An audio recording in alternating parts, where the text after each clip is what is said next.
No, your head is way too heavy. What do you think? This is Appa making his video. How's that? Is that a good idea? Good emotion. Whoa! What, you want to touch the screen? You're such a good baby. Do you want to go somewhere else? Whoa! Okay, you want to go somewhere else.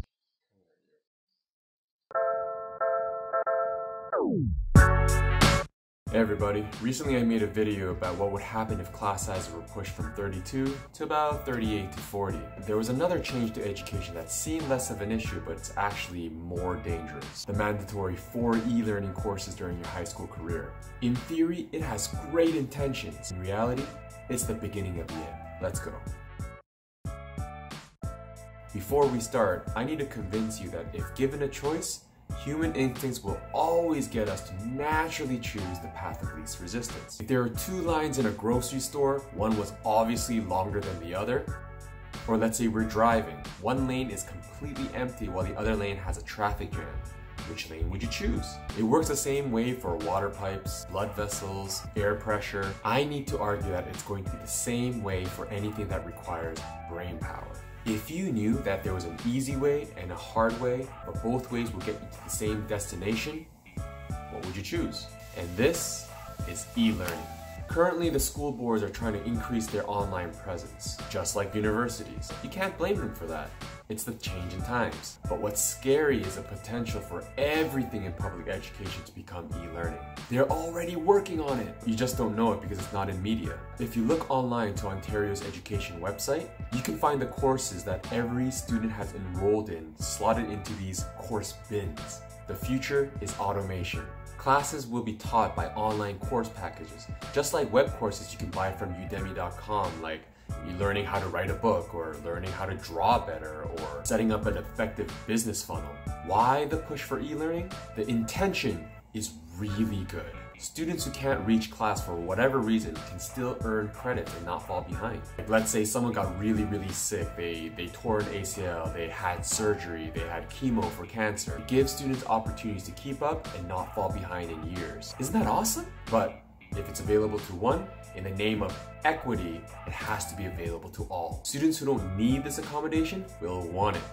Guaranteed. So, why is that bad? Well, let's think. If you come to school, you are in a structured 5 hours of learning, whether through lectures, activities, collaborative learning, experimentation, exploration, social skills, etc. Some form of learning is always happening. Now ask yourself, are you able to time manage 5 hours of learning a day? Will teens? Some might. Some might actually get more out of it because they're genuinely fueled by curiosity, but others may not. And that's Pandora's box. We're not going to know if it's going to improve education or make it worse, but by the time we find out, it's already too late. Why that is a trend? Number 1, it's cost efficient. You only need one facilitator to, let's say, about 50 extra students. The facilitator will take your test submissions, mark them, give it back to you. No need for a teacher. Why? You're doing the learning by yourself. Number 2, it's convenient. As a student, it's convenient to study at your own time. Number 3, it's easier. If courses are automated, everything's going to be standardized. Students will be studying for test performances, not for the future. It becomes easier because there won't be any thinking involved. You just need to know how to do well on a test and jump through hoops. Why this is a problem? Number 1, it encourages cheating. Here's what I know about e-learning today. Lots of students are paying private schools like Blythe, Virtual High School, etc. to take courses outside of public education. All of these alternatives have an online option. What does that mean? Tests and assignments are done by honor system. A test is started at the click of a button and it's finished when students decide to scan their answers and submit it in. Recently, these private schools have made it mandatory for all final exams to be written at their headquarters. Why? Universities like Waterloo said if there's any application for a university undergrad that has a private school online credit on there, they're going to automatically reject it. Why might that be? It's because right now, people, even teachers, are offering their paid services to do tests and assignments for the students. No questions asked. That's happening today, right now. So, what if education becomes automated or online? Simply put, those with money will find smarter people to do work for them, while the poor will manage, teaching themselves the material on their own in a flawed automated system. Essentially, it becomes that recent American scandal where celebrities were paying for their child to get into prominent universities, but it would be on a national scale. You know, other forms of paying for success is already happening in my home country. Since the age of 5, parents with money are hiring Caucasian teachers that are employed in Korea in international schools to come in and have a conversational English lesson just to give the students an edge in school. At the end of the day, money will win, and that is not equitable. Number 2. More important than cheating and money. An automated e-learning system will encourage and celebrate mediocrity. For Marx, all you need to do is find some answer. The ability to take in information, process it, think deeply, think critically, that takes years of practice. Over a course of 13 years from kindergarten all the way to grade 12, Day School tries to provide that opportunity, provide that environment when students can practice this year in and year out. And who pushes and challenges students to take that kind of risk?